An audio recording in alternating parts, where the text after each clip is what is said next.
I can usually spot the cash flow panic with a client about 3 months before it hits the actual client, because here's what it looks like. They sign a seriously big new client. They're getting really amazing money for it, and they feel like it's proper fulfilling work. It's the kind of project that proves the market already trusts your expertise. So it feels like a massive fucking win. And then the business starts acting like it has one job, and that is to serve that one client and that one client only. I see this so often with consultants specifically. They win that big client, the work is complex, the trust is high, and suddenly the whole business bends around delivering to that one client. But here's the knock on effect to that: their LinkedIn slows down, their follow ups slip. Proof doesn't get captured anywhere. And 3 months later, the founder is staring at their pipeline, wondering, shit, where is my next client going to come from? And then you start to see other things going like, and then what happens is the contract gets close to an end and your body feels it before you even look at your financials, before you've opened Zero or QuickBooks or whatever. You open the pipeline and you look at your finances, you look at your cash flow, and you have that oh shit moment. And that's really scary. Like, how are you going to replace that income? And if you have a team, you start to feel like the weight of the world is on your shoulders because you feel responsible for paying their rent or their mortgages. And when that payroll date comes closer, it turns your vague marketing problems into very specific, not sleeping at night problems. I have learned this the hard way myself, and I hear it so often from the inbound inquiries I get. Literally, that this big contract that I have is coming to an end. So, no, the antidote is not to go and frantically hustle and work 90 hours a week. It's literally setting up a calm business rhythm, something that you build before the panic turns up.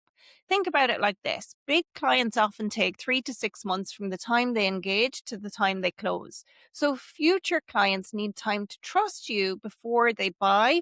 And then you need to add on that 3 to 6 month time frame after that. So people need to hear from you before you need the money from them. And marketing that only appears when the diary gets quiet, creates a business that has to panic before it moves. And let me tell you, panic is a really terrible pipeline manager. It's so much better to create a repeatable, sustainable system. So here's why this stop-start cycle gets expensive over time. Is because those people who are buying high ticket services from you, they're not just going to purchase from one post. They're going to watch you for a while. They're going to read something on your social media content or on your website. They're going to leave. They'll come back. They might ask a colleague about you. They might check other things on your website. They might search your name. They might ask AI to research you. They might look for proof on Google. And only then might they decide whether you're safe enough to contact. Not even to buy from at this stage, just to contact. So a serious buyer is asking very practical questions before they reach out, before they do anything. Can I understand this person quickly? Do they understand the level of problem that I'm dealing with? And have they helped someone like me before? Those are the things running in the background before they ever reach out to you. And you see, the new buyer journey in 2026 is really a confidence check. And the higher the price, the more careful your buyer becomes. So a 5-figure buyer needs to see that you think really clearly, that you have real proof that's relevant to them, and a visible route from I have this problem to can this person help me solve it? So clarity beats cleverness, night, noon, and morning, especially when the buyer is busy, under pressure, and trying to make a decision that they may need to defend to a board or to a business partner. And so if you get so super swamped in delivery that your marketing disappears, that trust clock is going to reset to zero. And unfortunately, this is where so many technical B2B founders get caught out. They've built their business on reputation. They're good. They get the referrals. They deliver well. They can lead a call, shape an incredible plan for their clients, and spot the gaps that other people keep on missing. And that level of expertise is unquestionable. But the wobble starts when the business grows and the founder's personal involvement literally gets constrained, because the founder is the one selling the work, delivering it, maintaining the quality standards, and then writing content for social media or the website in the snippets of time between meetings, maybe even on the toilet. So it's like you're trying to capture this proof and this content, but your brain just doesn't have the space spare to think about marketing strategically and to develop a plan. Spare brain space is like a fictional character, belongs in the same category as peaceful airports or printers that work when you're in a rush. So when the business gets busy, then quiet, and then you get anxious, so you get visible again, that stop, start, stop, start, stop, start. When you get caught in that cycle, you pull in urgent work and reactive buyers who are probably a weaker fit than you'd like to admit. If you want to attract high value buyers on repeat, you need to know that they require steadier confidence signals from you, enough to believe that you're safe, sharp, and a commercially sound choice. And when you sell B2B, like I said, that big contract often takes 3 to 6 months before it really lands. And by the time you get set up as a vendor and receive your first payment, so you can't vanish in June and then expect September to just look after itself, like the work is going to flow in. The work you do now warms up the buyer who may be ready later. And those premium buyers, they come from clarity, proof, and from someone who can name the problem better than they can without making them feel stupid for having it. So think of marketing as the vehicle that carries your professional expertise into a conversation before you even arrive at the destination. So what do you do about this? Here's what I suggest. Give delivery and marketing separate containers in your business. And what I mean by that is you create a marketing block. So same time, you block off time every single week and you protect that as though it's time you were going to spend with a client. Your business is your client in this instance. So you use it to review your pipeline, check follow-ups, capture proof, ask for referrals, and make decisions around your strategic plan going forward. So pipeline, proof, positioning, referrals, pricing, team, all that sort of stuff. And when delivery eats every single strategic hour, the market only hears from you when you're hungry. Seriously, buyers can smell that sense of desperation. And I'd love for you to do this really quick test. Open your calendar from the last month and find the weeks where you were swamped with delivery.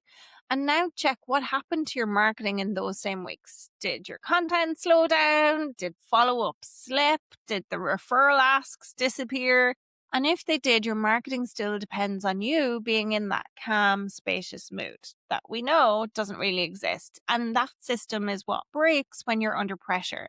So a serious growth needs a really good rhythm that's going to work on normal weeks, crazy weeks, and the weeks where it looks like the gremlins literally attacked your inbox. There was a while ago, I was working with this consultant who had a really strong reputation and was getting great clients, but they were literally relying on referrals for years and it felt safe. But then the business just hit this awkward plateau where good work alone couldn't create steady growth. They wanted these better fit clients, they wanted bigger contracts so that they could have a more predictable pipeline. So we built a weekly rhythm around this sales path where their message got sharper, the offer got easier to explain, and proof was captured during delivery every single day, and all team members were aware of how to capture this. So follow-up then became a non-negotiable part of the week. And the change from the outside looked completely minimal, but the business stopped feeling exposed and the founder could see exactly where the leads were and which proof belonged then in content externally or in proposals that were sent out behind the scenes. They ended up with more control, less guessing, and sales calls where half the work was done before they even had to really get on the phone. Now, there's two mistakes that I think people should watch for if this is something that a cycle that you end up continuously seeing yourself back in. And the first one is attention without buyer confidence. So if your content is really good, you might be getting loads of attention on social media. The problem with that is if it's broad enough that anyone can like it, then it's too soft to convert a premium buyer. So say the bolder thing, name the actual problem. Let the wrong fit buyer self-select out.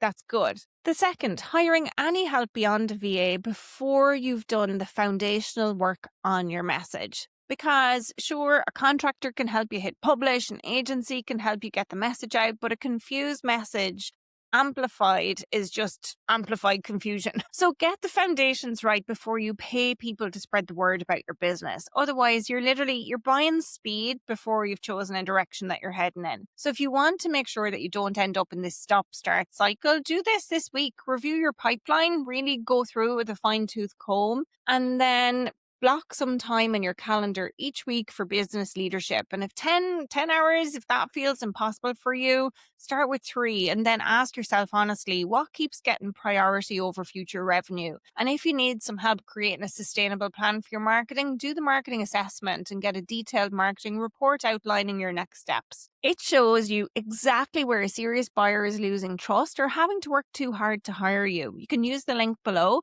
And if what you're looking at goes deeper than marketing, if the real issue is that marketing, sales, proof, and delivery still depend far too much on you, that's what we fix inside Millionize, the Built Beyond You system.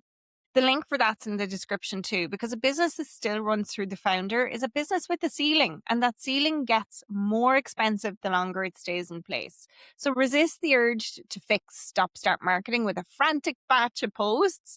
Instead, find the weak point in the path from noticing you to trusting you to acting and wanting to work with you, and strengthen that part first, because your pipeline needs to keep moving when delivery is busy. And remember, panic is a terrible pipeline manager.